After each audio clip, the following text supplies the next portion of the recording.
Hello, everyone. My name is Angelo, and I talk about the K1 visa process and how to nurture the relationships that follow.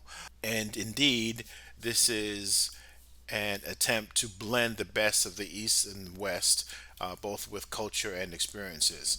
If you don't know, my wife is from Vietnam, and we recently got married, and now we are in the middle of the adjustment of status process with the United States immigration. And now we're in the middle of the and now we are in the middle of the adjustment of status process with the USCIS. When your fiance comes over on a fiance visa or K1 visa, that's not considered part of the immigration process. In fact, it's a non-immigrant visa.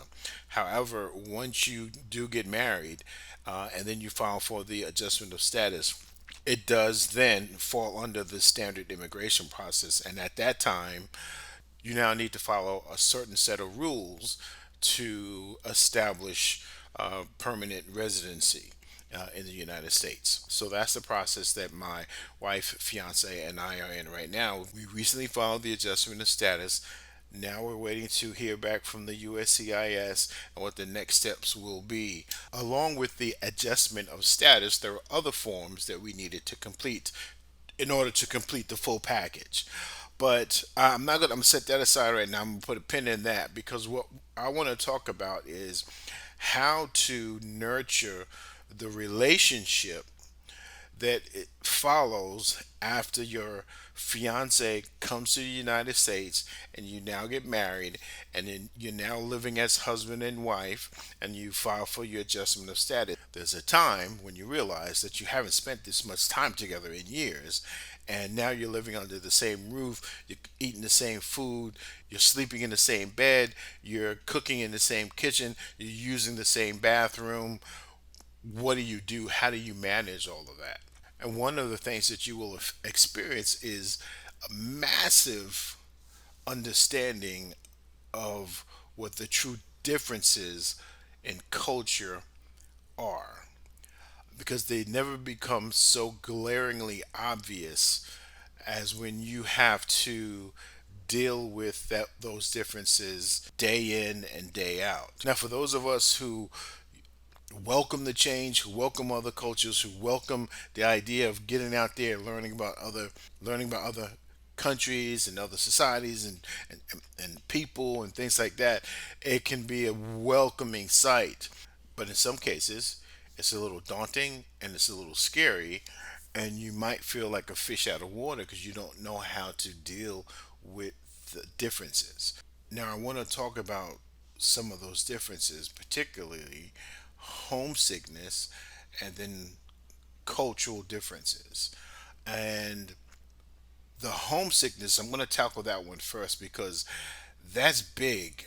But first, we need to understand that there's no way around this. There's no shortcut. There's no way to erase that feeling of homesickness when a person travels thousands of miles away from their home country and they're living in a different country, and everyone around them is speaking a different language and they're trying to acclimate to these strange things going around them. And the one thing they want and they crave at that moment is some sense of normalcy. And that normalcy is not available anywhere except back home.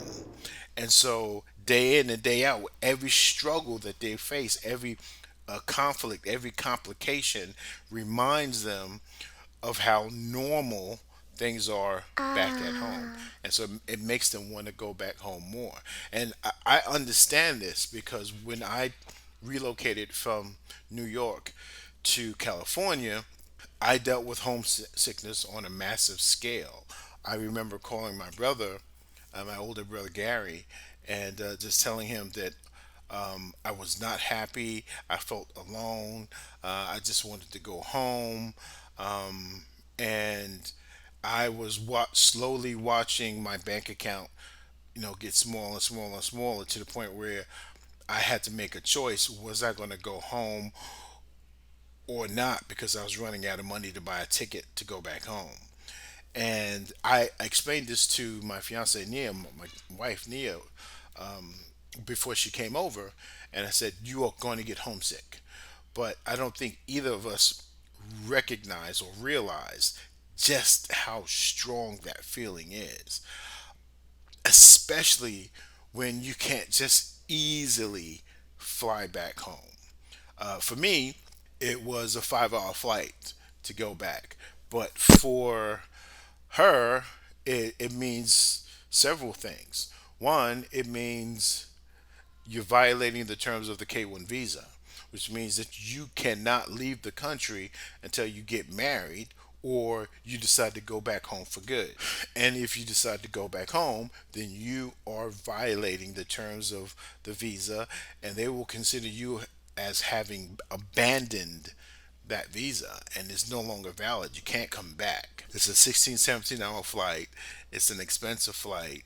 All of these things you find yourself weighing on a daily basis when you're dealing with this homesickness, and it becomes a point where it's so overwhelming that just to get relief you actually want to talk about it. We actually had to have conversations about her going back to Vietnam, and it was only in those conversations that she would get some clarity from the fog of homesickness.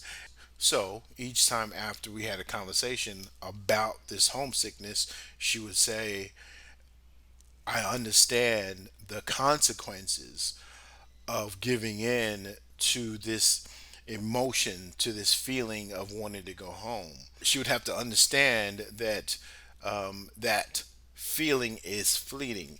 It does change. It does get better. However, it's fairly easy for me to say, "Oh, well, you're going to ruin everything. You're going to give everything up just because you're a little bit homesick." Blah blah blah blah blah. Because I'm already home. I am where I lived for the last 20 years. Everything is familiar to me. I know how to get around. I know how to take the bus. I know how to drive. I know how to get to the grocery store. So it's easy for me to say to her, well, you just got to get over it. But the fact is, it is a powerful emotion, this homesickness, and we have to deal with that. And the only way to deal with it is to talk about it. You have to sit down and talk about it, and let your spouse dive into those emotions, dive into those feelings, and then you got to kind of reel it back in, because they start off kind of like in shallow waters, and then they get deeper and deeper and deeper, but then you have to bring them back to what the overall goal is for your relationship, for your marriage, and that has got to be the priority that you both agree upon. And if that's the case, then you can get there, but it's not going to be easy. And while all this homesickness is going on, you're also dealing with these small cultural differences that manifest themselves in much larger ways now that you're living in the same house, under the same roof, in the same bed, using the same bathroom, cooking in the same kitchen, trying to share meals together, trying to find entertainment that you both can enjoy. All of those little cultural differences come into play, and you have to address all of them. I give Nia, my wife, time to get on Facebook and scroll through videos and check out what's happening back at home, and make her phone calls and look for entertainment, funny skits and things like that. But then we also make time to sit down together in front of the television, and we find entertainment to watch that we both can enjoy.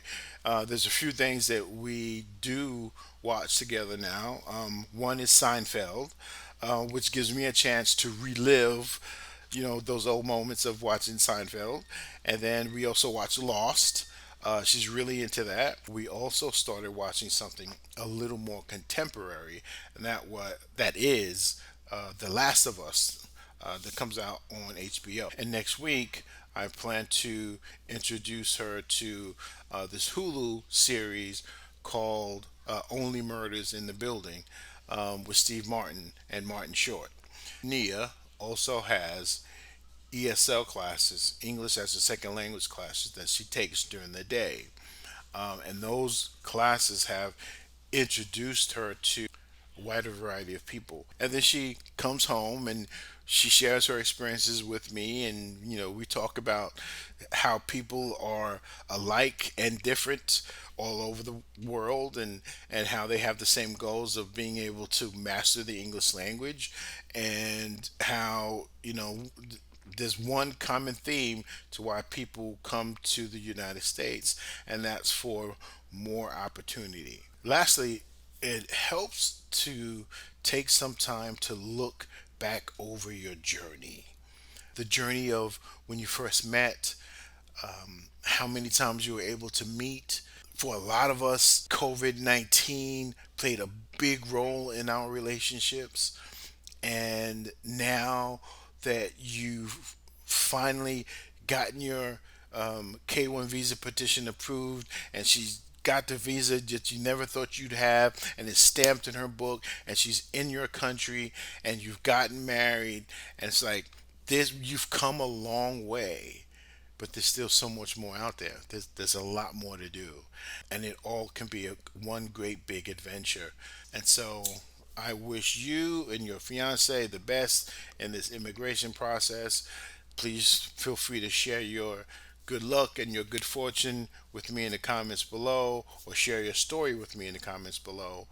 And I will see you in the next one. I don't think she went outside. Mm-hmm.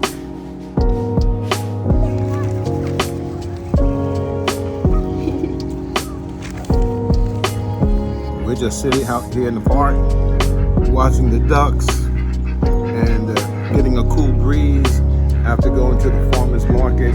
It's over that way. Great veggies. We're going to